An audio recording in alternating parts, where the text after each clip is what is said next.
আইপিএলের নাম লিখিয়ে না খেললে বিদেশি ক্রিকেটারদের জন্য শাস্তির ব্যবস্থা। চ্যানেলটি সাবস্ক্রাইব না করলে সাবস্ক্রাইব করে রাখুন নিয়মিত সংবাদ পেতে। নিলামে নাম দিয়েছেন, বিশাল অঙ্কে কোনো ফ্রাঞ্চাইজি কিনেও নিয়েছে। এরপর দেখা গেল বিদেশি সেই খেলোয়াড় কোনো উপযুক্ত কারণ ছাড়াই শুধু ব্যক্তিগত কারণে টুর্নামেন্টে আর খেললেন না। আইপিএলে বিভিন্ন মৌসুমে এমন ঘটনা অনেক দেখা গেছে। ভবিষ্যতে এটা ঠেকাতে বিশেষ ব্যবস্থা নেওয়ার সিদ্ধান্ত নিয়েছে ভারতীয় ক্রিকেট বোর্ড। যেসব খেলোয়াড় টুর্নামেন্টের আগে হুট করে ফ্রাঞ্চাইজিকে জানিয়ে দেবে যে তিনি খেলবেন না, সেই সব বিদেশি খেলোয়াড়দের জন্য শাস্তির ব্যবস্থা রাখা হচ্ছে।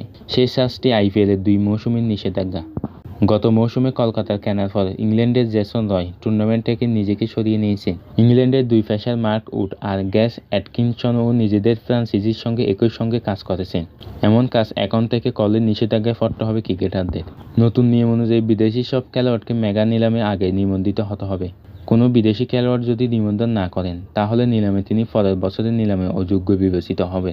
আর কোনো বিদেশি খেলোয়াড়কে নিলামে কোনো দল কেনার পর টুর্নামেন্ট শুরুর আগে নিজেকে সরিয়ে নিলে তিনি পরের 2 মৌসুমের জন্য নিলাম বা টুর্নামেন্ট অংশ নিতে পারবেন না।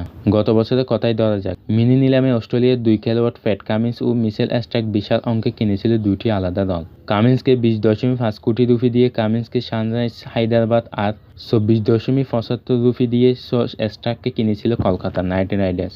অতীতে বিদেশি খেলোয়াড়দের মেগা নিলামে সেই মিনি নিলামে বেশি অংশ নিতে দেখা গেছে। এখন নতুন নিয়মের কারণে বিদেশি খেলোয়াড়দের মেগা নিলাম এড়িয়ে যাওয়া কঠিন হবে।